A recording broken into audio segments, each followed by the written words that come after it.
mga boys. So bali, pangalawang araw natin sa pagbiyahe mula Catanduanes pauwi sa atin sa Isabela.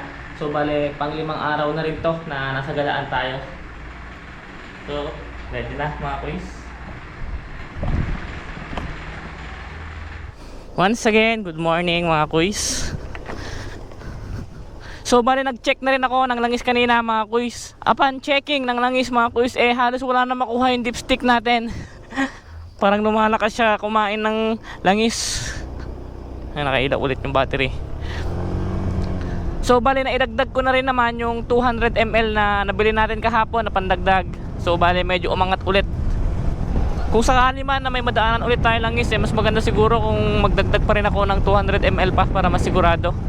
Iba pala talaga kapag dire-diretsong ride yung gagawin mo, yung dire-diretsong nakapiga. So 5:57 AM na mga kuys. Sabihin na lang nating 6 AM tayo nag-take off dito sa may Lopez, Quezon. Ito na ang pangalawang araw ng pagbabakbak.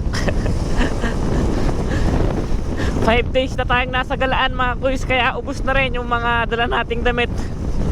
Last na damit ko na to. Today is September 30. So bale, yung mga 2x2 endurance, kung natuloy man sila, nag-take off na sila kagabi.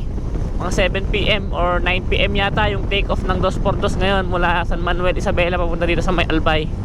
Nagtataka rin ako sa palaro na yun, parang sobrang layo, parang masyadong malayo. Maya maya mga kuys, makikita natin kung madami nga talagang riders, kung madaming participant sa endurance na yun. Bali, upon checking mga kuys sa Google Map mula Tabaco Port, kahit papano naka 255 kilometers na rin tayo. Manila via Bypass Road. Okay, kaliwa tayo.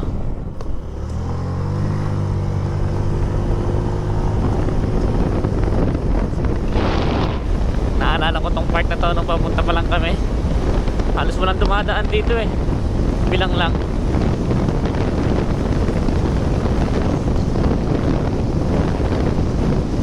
Clear yung daan dito.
Solid na mga view dito.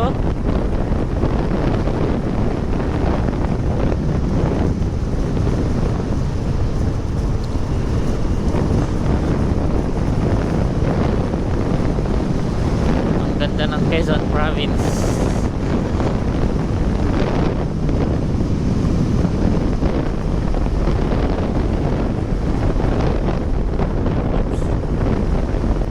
Solid.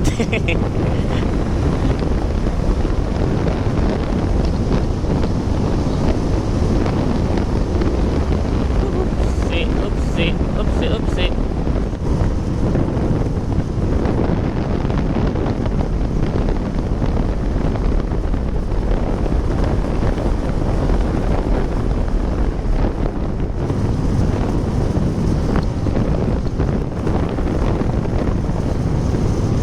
Wow, seaside.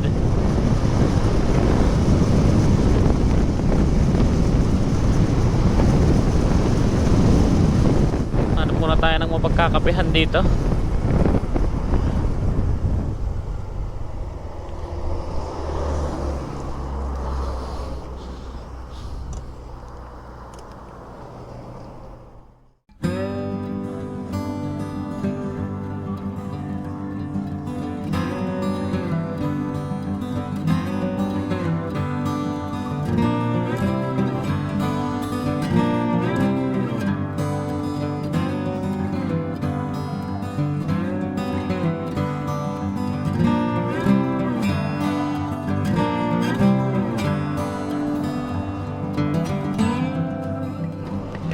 Okay.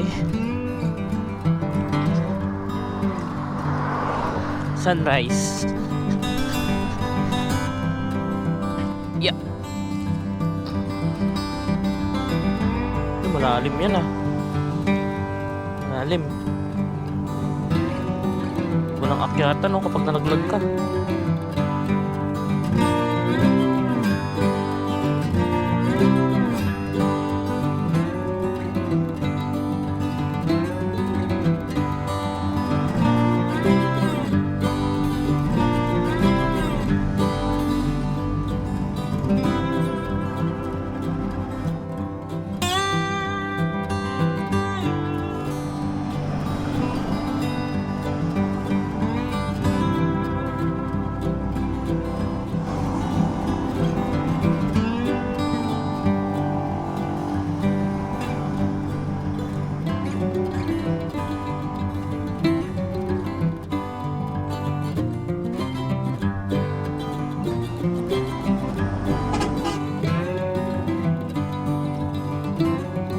Bakbak na tayo.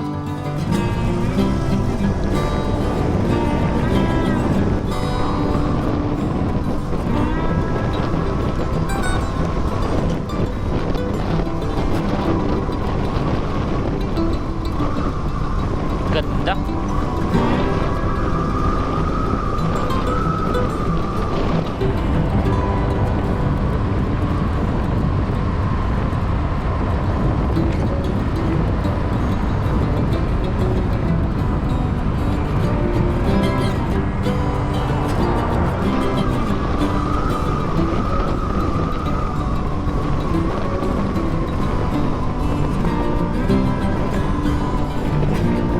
Wow.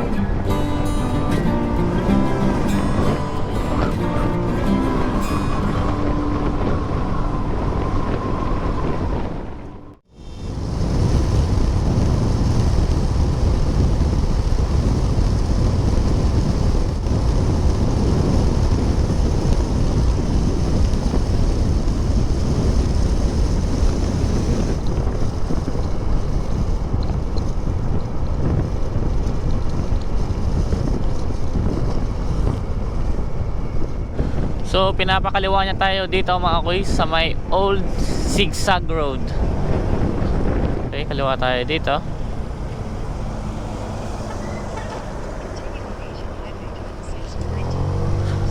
Hindi ako nagkakamali mga kuys part to ng bitukang manok.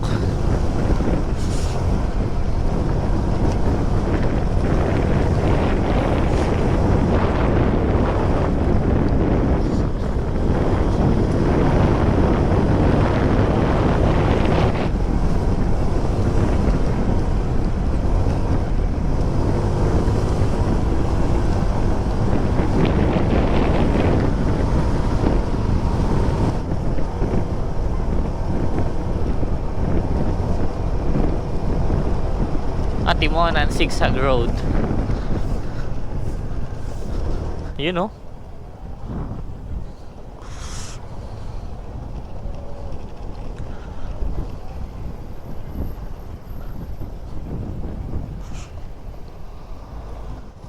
Quezon National Forest Park.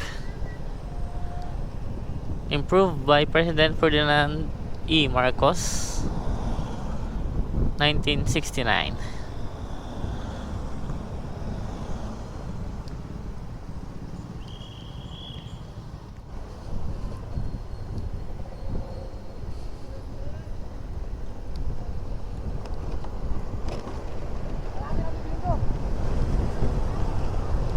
Part of Pagbilao na yata tayo mga kuys. May nakita ko signage kanina Pagbilao. Ayun, LBC Pagbilao. Dito na nga yun. Dito ako nag-training noon mga kuys. Dito kami tumira. Ito itong 7-Eleven yung pala tandaan ko Tapos kakanan dito. Silipin nga lang natin saglit.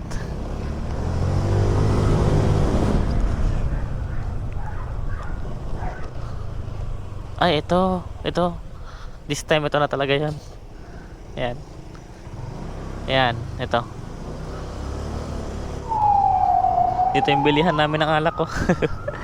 7-Eleven. Kalain mo nga naman talaga. Makakabalik pa pala ulit ako dito. But this time nakamotor na.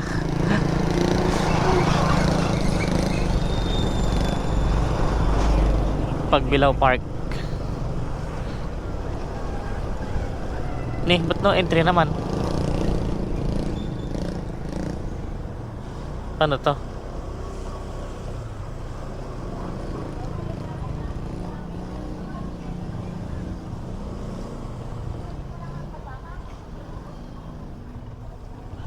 Diyan kami dumadaan nun eh. Kaya pala pinapadaan tayo ni Google Map dun.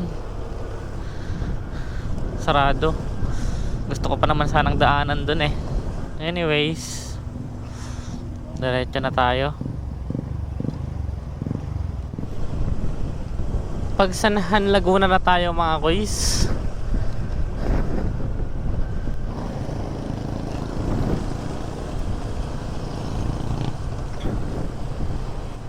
Stroll nga tayo saglit dito sa may pakaliwa.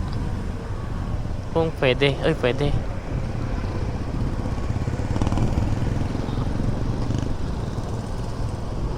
Parang lumang bahay to. Somewhere in Pagsanhan, Laguna.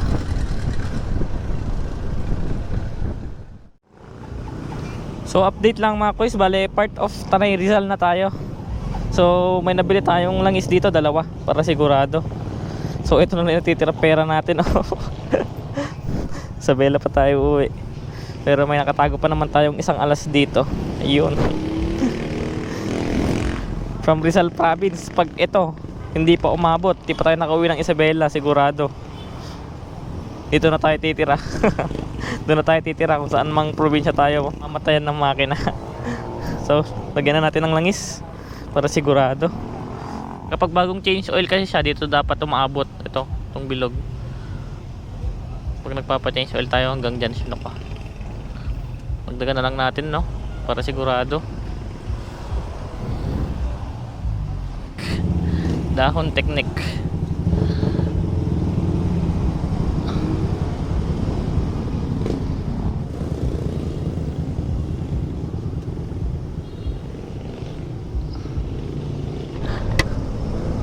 Feeling ko mga kuys, malapit na ata tayo sa EDSA. Kaya ganito. Tama ba? So bali part of Antipolo na tayo mga kuys.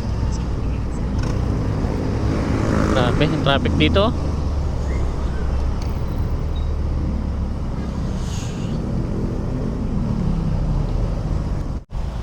Grabe.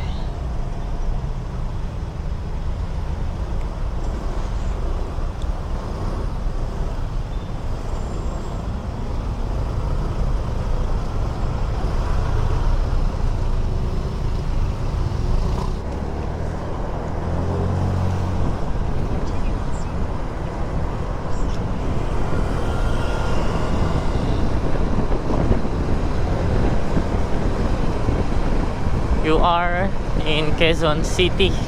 Oo, ito pala yung QC. Quezon City, EDSA na tayo mga kuys.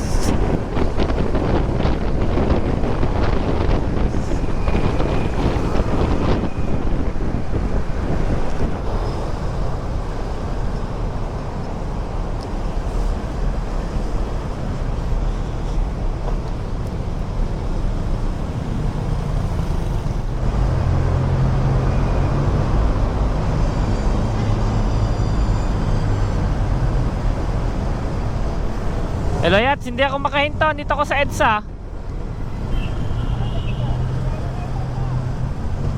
When?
Nakakahilo.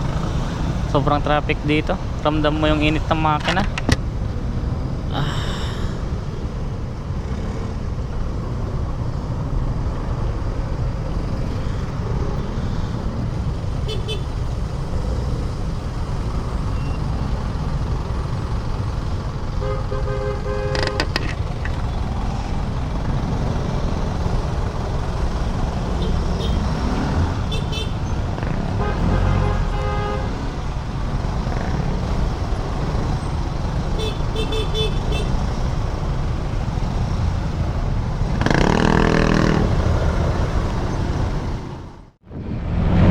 Daridel bypass to mga kuys.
So 7:23 na.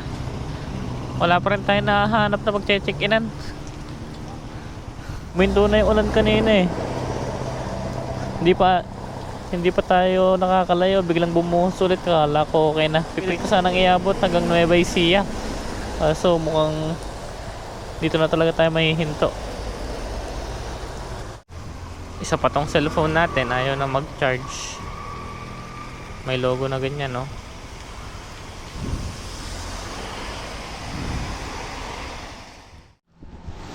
So, bali update lang mga boys. Naghanap na ako ng mapag-check-inan dito sa may San Miguel, Bulacan. So, nagtuloy-tuloy kasi ulan. Idediretso ko sana hanggang at least San Jose. Bali, naka-check-in tayo ngayon dito sa may Comico Inn. So, 690 lang. Parang maganda dito. Malinis siya tignan. May mga salamin. Naka-aircon na rin. Tapos may maayos na CR.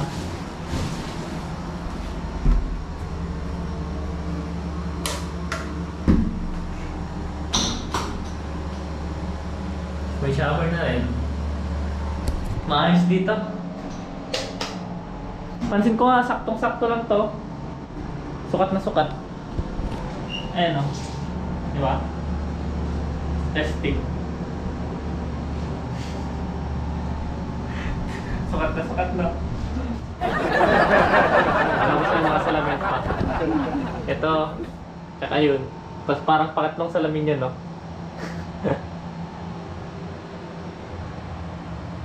May pa blue lights pa siya. Ganda, no? So, magcha-charge na ako ng mga batteries na GoPro natin dito. Cellphone, ganoon na din. Para bukas, makapagbiyahe tayo ng maayos. For only 690 pesos.